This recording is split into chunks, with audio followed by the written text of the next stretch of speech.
I'll go ahead and get started here. I want to do something before we officially start our podcast episode. We are recording this on September 11th, so 9/11. I've been watching a lot of documentaries. Um, as someone that was only in first grade when this day happened, I don't have a lot of recollection of it happening. So to never forget it, I watch documentaries to try to understand everything that happened. But I just want to real quick just take a moment to remember those that we lost on 9/11. It's definitely a day that changed this country, and I just never want to forget the unity and strength that followed this day. And just take a quick moment of silence.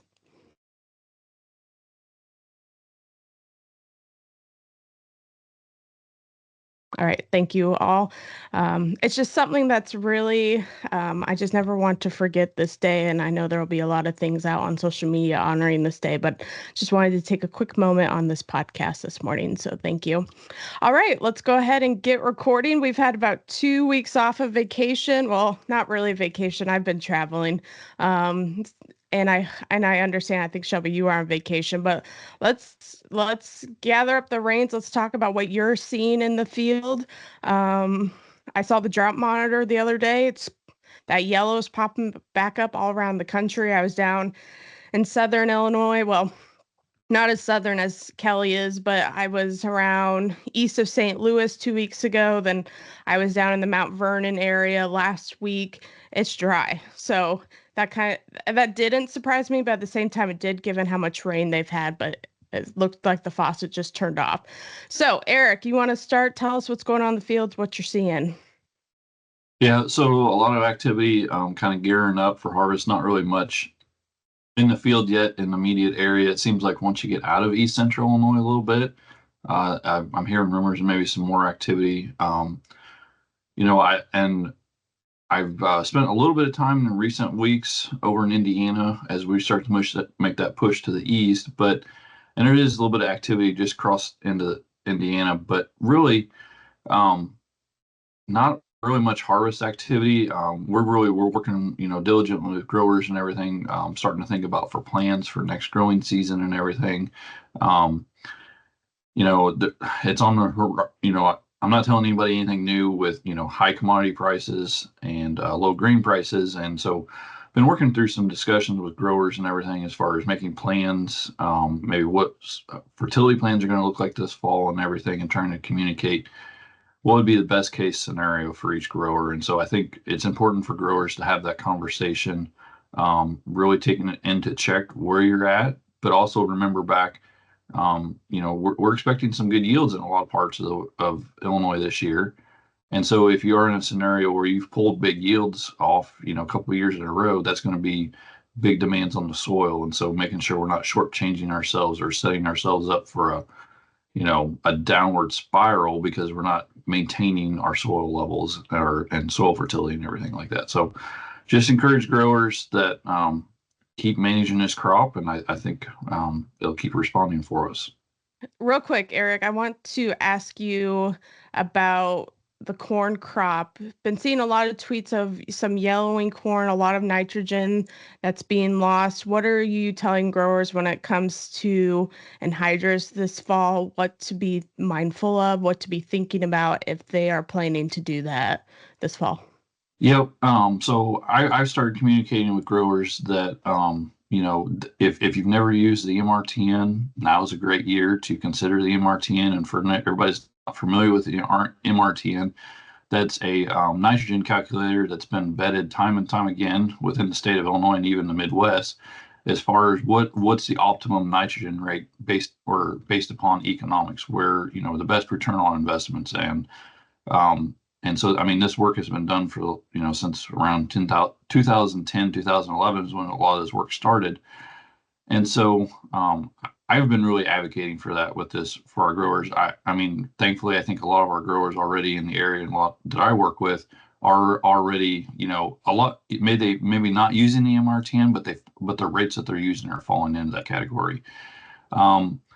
And, anhydrous this fall is typically your cheapest nitrogen source, right? But we got to make sure that we're treating it right, considering that we're applying when soil temperatures are well below 50 degrees and turning downward, and that we're using nitrogen stabilizers. And personally, I wouldn't put all my eggs in one basket either.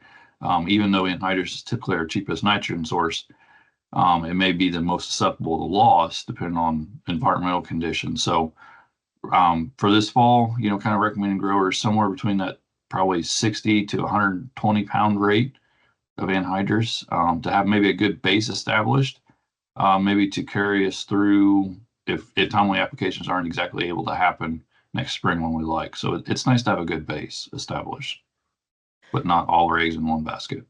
Yeah. And forecasters are predicting a warmer harvest. We'll see if that happens, something to keep our eyes on in the coming months. Thanks, Eric. Karen, head down to you in Woodford County, right? Yeah, I am in Woodford, yes. So we've got some combining going on in McLean County. They've started in Woodford County. There's beans that turned really fast. They're also, sorry, Fergie wants to join in. They're also harvesting pumpkins right now, hauling into Morton. It kind of depends on where you are. I had a grower down west of Springfield. One had 21% corn that he was harvesting 2 weeks ago. Another one was at 28. The beans in McLean County, around McLean, they were afraid we're going to be too dry this week already. So that's could be an issue with harvest. And we checked the fields at the college yesterday, and we were still at 38% moisture on our corn. So every field, depending on when you got in versus when it was raining, is huge. We have fields that have absolutely no leaves left, and across the road, completely green from top to bottom. Are you seeing any? What's that? It's going to be a long harvest. It's going to be a long harvest. It feels like we haven't had one of those in a while. Any disease pressure that you're seeing? I saw some photos last night from Abigail Peterson, our director, white mold. I in a field I scouted a couple weeks ago, white mold. I know you're south of here, but I hear that there has been some reports of it. There has been. I have some growers right along just north of the Interstate 80 corridor that had got hit with just a couple numbers really hard on the white mold. We were seeing tar spot in the field yesterday, but I don't think it was, at this point, I don't think it was going to have an effect. I think we were late enough before it came in. But I didn't see any other diseases. So I think it'll just kind of depend on where you are. Mm-hmm. Something to continue to keep your eye on. We've said that all season long, but don't give up yet. Don't quit scouting yet until that grain is in the bin. And honestly, I hear sometimes the best scouting happens from the combine. So keep your eyes peeled for what happens there. Sometimes my mind wanders off, so I should take my own advice when I'm in the combine. Awesome. Thanks, Karen. Drew, up near I-80, what are you seeing out in the fields? Any harvest starting yet in that northern Illinois? Yeah, good morning, everybody. Excuse me. So yeah, I've got a few growers that I work with over in that Peoria-ish area that are starting to fire up on some like 2.5-ish maturity beans that were planted early. Really good reports on yield so far. Don't tell the USDA that. But overall, really seeing some pretty hopeful numbers coming out of this fall harvest. And we a lot of questions here recently about lime. We've been kind of talking through that with some different growers. We're going to actually pile up a little bit for ourselves here as well, as there's kind of some worry around if some of the lime piles are going to run out. And there's a lot of conversation come around. Maybe that's the best soil fertility dollar you might spend out of any of them, just because if you don't have the correct pH, you can limit the availability of a lot of other nutrients out there. But I'd say as far as fertility goes, that's probably the biggest conversation that I've been having here over the last couple of weeks. But as a territory, it's kind of varying on disease pressure. So as we move north, where we would normally expect to see white mold, I'm actually seeing more charcoal rot and anthracnose in beans, just as we've been fairly dry throughout a lot of that part of the country. And it's not going to be massive infestations that are going to limit huge amounts of yield, but we are seeing it pretty considerable in a few different spots. And then also on the corn side, we're seeing I'm starting to see some stalk rots develop on the more marginal acre, like sands, areas that have dried out, and we're lacking on nitrogen from some of those heavy rains. We are starting to see that stalk cannibalization, and some of our either crown rot, anthracnose stalk rots, different things like that are starting to creep in there as well. So we've got a whole litany of really fun stuff. Starting to get a few calls on some ear molds as well. So it's really been fun here the last couple of weeks. I will put in a plug for Kelly. I know he's not on here today, but he wrote a blog and was posted yesterday about lime, looking at pH and really trying to help growers figure out how to address that pH problem in the field. So go to fieldadvisor.org. I guess quickly, I haven't mentioned, I kind of skimmed over this. IL Soy Advisor is now Field Advisor. So if you're wondering what the heck is going on, and I might have said that in my intro, IL Soy Advisor instead of Field Advisor, got something you got to get used to, but that's a quick changeover that we had while we were out. So fieldadvisor.org is where you can find the blog and Kelly's article. So thanks, Drew. Good report. It'll be interesting to see how those diseases progress out in the fields. Craig, who is driving today, what are you seeing out your window? Yeah, I don't have a whole lot to add other than off of what's already been said. You see some pockets of disease here and there, nothing devastating. Just walking plots and different things. Harvest has started for our breeding team as we're moving into central Illinois. I think they're around Pleasant Plains area started. It was mid-April, April 16th, I think, planted. It was averaging around 21%. So it started, but as planting dates were all over the board this spring, it's been hard for me to stay on top of corn that's ready to harvest because we only got a few locations in that early. So actually traveling over to Monmouth today to look at corn over there. So, but all in all, things look really good, to be honest, in central Illinois. I have seen several diseases, but nothing of, that worry me. It just hit or miss here and there. Some stalk issues in some areas, but again, I think it's maybe hybrid specific, but again, not as bad as last year. What I saw, driving around looking at beans. I don't spend a ton of time in beans yet, but I know some of our other scientists are. They've sent some pictures of some different diseases, but again, nothing devastating that from our area. I'm seeing a lot of the tops of the hillsides starting to differentiate themselves as maturity starts coming on. So I do think we're seeing some of the effects of that lack of water here in central Illinois. So all in all, it looks good. Unfortunately, I'd like to see some stuff that looks bad so I can find the losers and get them out of the way so you guys don't have to deal with them later. But kind of struggling with that here in central Illinois. So rest assured, we plant this stuff all over the place. So we should find some losers here and there and not advance those and keep the best for our growers. So, we'll continue to scouting and, work our way through harvest, but it has started, but it's those early planting dates. Mm-hmm. So we'd like to update you guys later as things progress here in a couple weeks. Thanks, Craig. And Craig wrote a blog that I'll be posting here within the next week about harvest for their breeding program, what they do, how they do it, how it differs from farmers' harvest. Very interesting blog. So, Craig, I'll get that uploaded and people can learn more about what you're doing this time of year. So, thank you. Yep, you bet. Shelby. So Shelby, you were on vacation and I saw in your crop report, it's interesting when you leave for vacation versus when you come back to see what changes were out there. What changes did you see in that time period? Yeah, good morning. It's been 4 or 5 weeks since I've been on here, but I've tried to keep the blog updated. Generally when we leave on vacation, we go to clear down to central Missouri, Lake of the Ozarks, and of course, drastically different territory down there.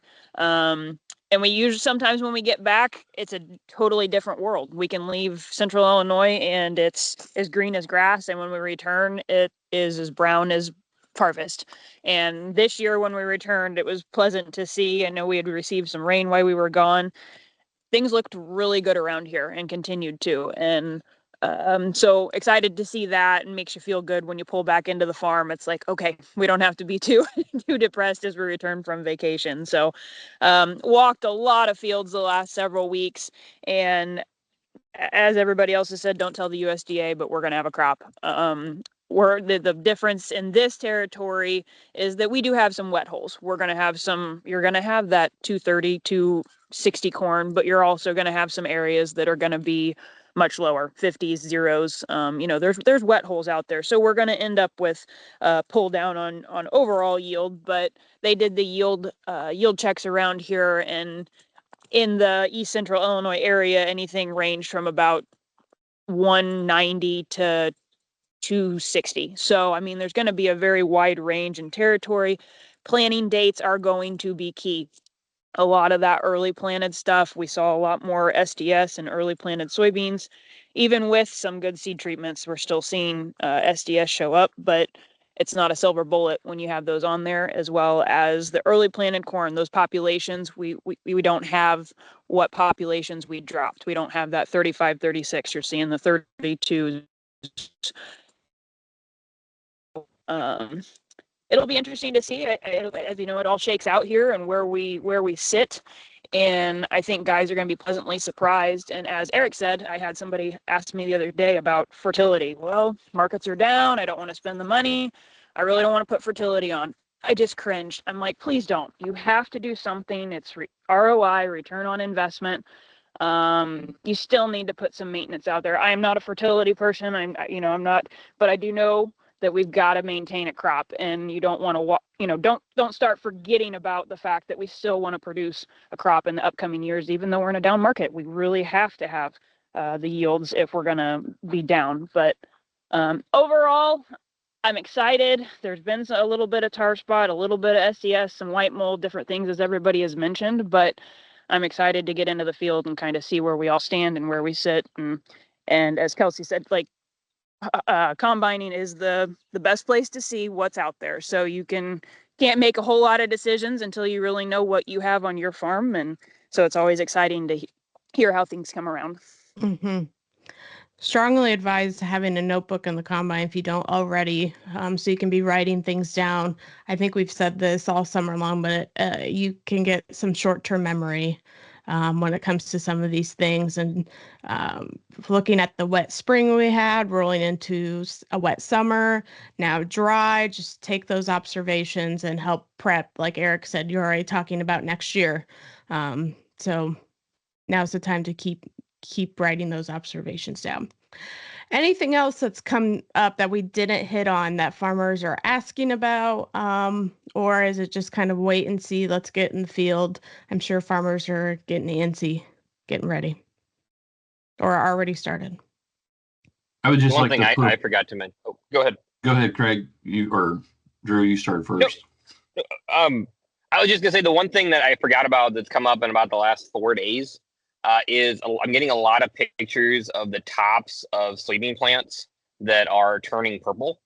And I basically, my hypothesis on that is that we've had some very good pod fill conditions, especially in the northern part of the state here.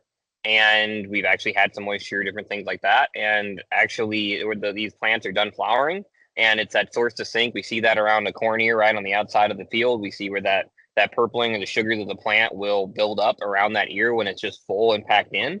And I would, my hypothesis and what research I've done is that's probably what we're seeing in the beans as well, is that the beans are full, they're done flowering, and it's just, there's almost too much food in that plant that is trying to pack into there. But that's gotten really popular in my territory over the last about, like I said, 4 days. I've been getting a lot of those pictures. Sorry to interrupt. Interesting. Nope. Thanks for sharing. Eric. Yeah, so just wanted to kind of put a plug.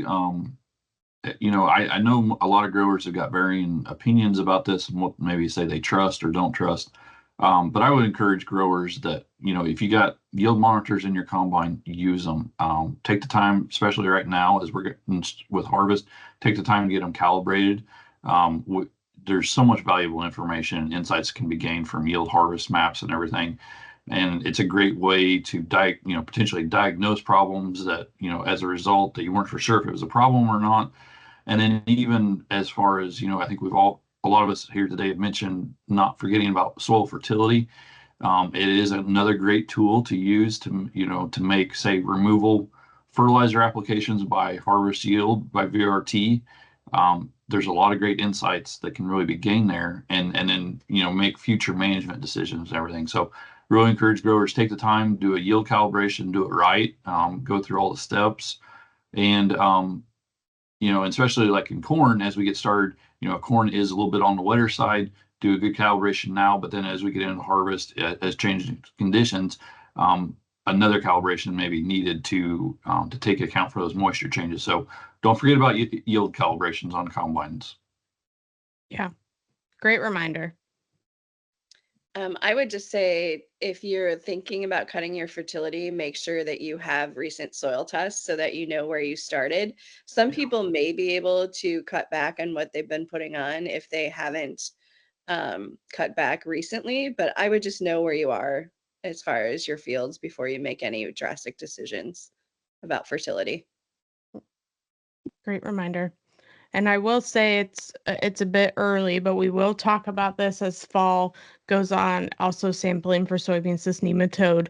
If you found problems in your soybean fields this year, highly recommend testing for it. Illinois Soybean is once again funding a free sampling program where you can submit some samples to the U of I plant clinic, and then they will respond back about some of those counts of SCN.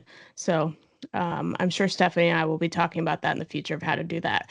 So a lot of things yet to still do this fall. It sounds like we're not just waiting and twiddling our thumbs. There's still some work to do on the combine. There's still some fields to scout.